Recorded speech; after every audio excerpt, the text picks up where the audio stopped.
हरिओम। आज छठवां अंतर्राष्ट्रीय योग दिवस के उपलक्ष्य में आप सभी को हार्दिक हार्दिक शुभकामना।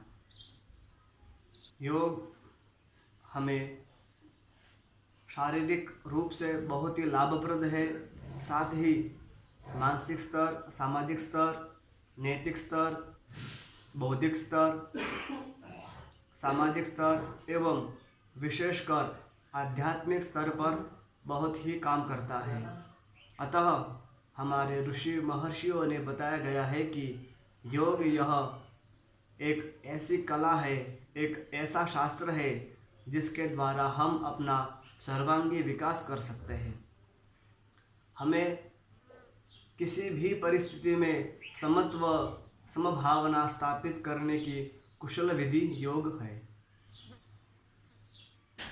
चाणक्य जी ने कहा है कि अगर आपका मन शांत है तो आप कितनी भी विकट परिस्थिति में भी उसका हल, समस्या का हल निकल सकता है। चाहे आप कैसे भी विकट परिस्थिति में क्यों न हो, पर तब आप सकारात्मक सोच रखते हैं तो संभावना बहुत बढ़ जाती है कि आपको उस समस्या से, उस परिस्थिति में से आपको कुछ ना कुछ एक विकल्प आपको मिल ही जाएगा।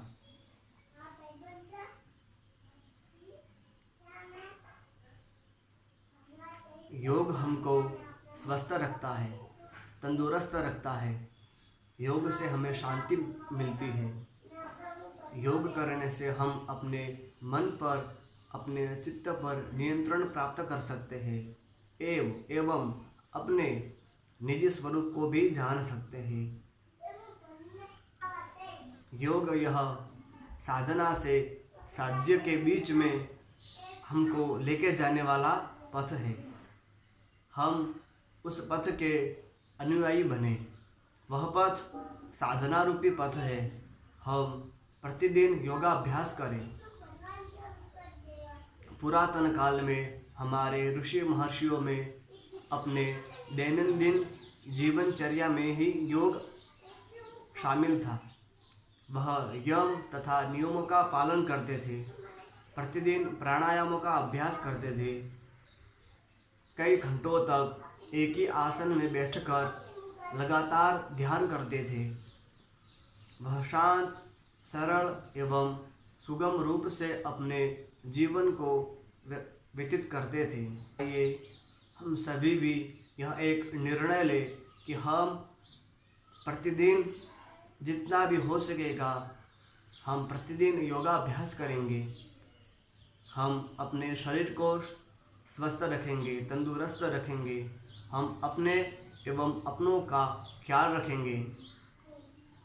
हम एक संगच्छध्वम संबद्धत्वम की भावना से सभी को साथ रखते हुए ईर्ष्या, क्रोध, द्वेष भाव से रहित होके हम सभी को साथ लेके चलेंगे, आगे बढ़ेंगे।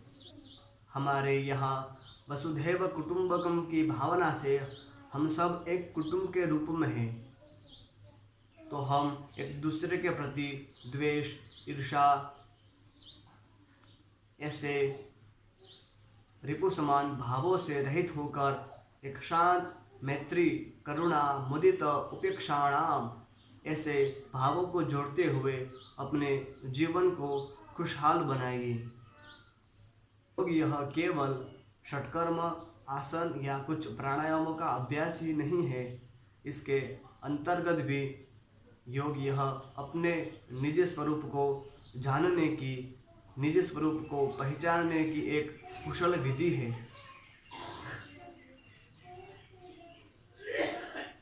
योग में हम जानते हैं कि स्वानुभवः योगः, स्वानुभवः योगः तदा दृष्टुः स्वरूपे अवस्थानम। हम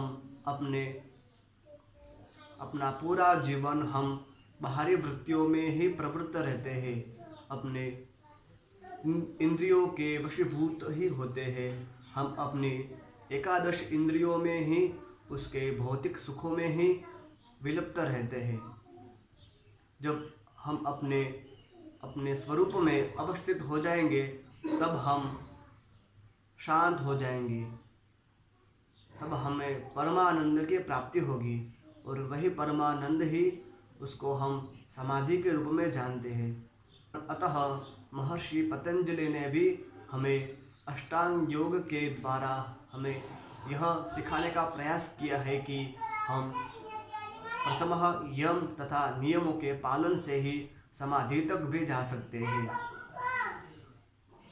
यह 8 सीढ़ियों से ही हमें अपने स्वरूप में अवस्थित होना है, क्योंकि हम अपना पूरा जीवन ही अपने वृत्तियों के अधीन रहते हैं। योग यह एक ऐसी कला है जिसके अंतर्गत हम अपने जीवन को भी एक सुचारू एवं खुशहाल रूप से व्यतीत कर सकते हैं। वर्तमान समय में हम बहुत ही समस्याओं से उलझे हुए हैं।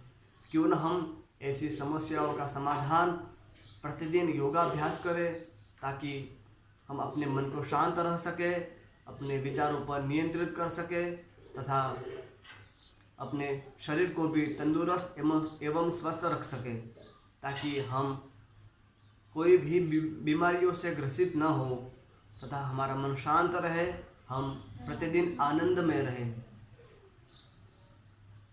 अतः आप सभी से एक अनुरोध है कि आप प्रतिदिन योगाभ्यास करें, योग करें, स्वस्थ रहे, तंदुरुस्त रहे, शांत एवं सरल स्वभाव से रहे।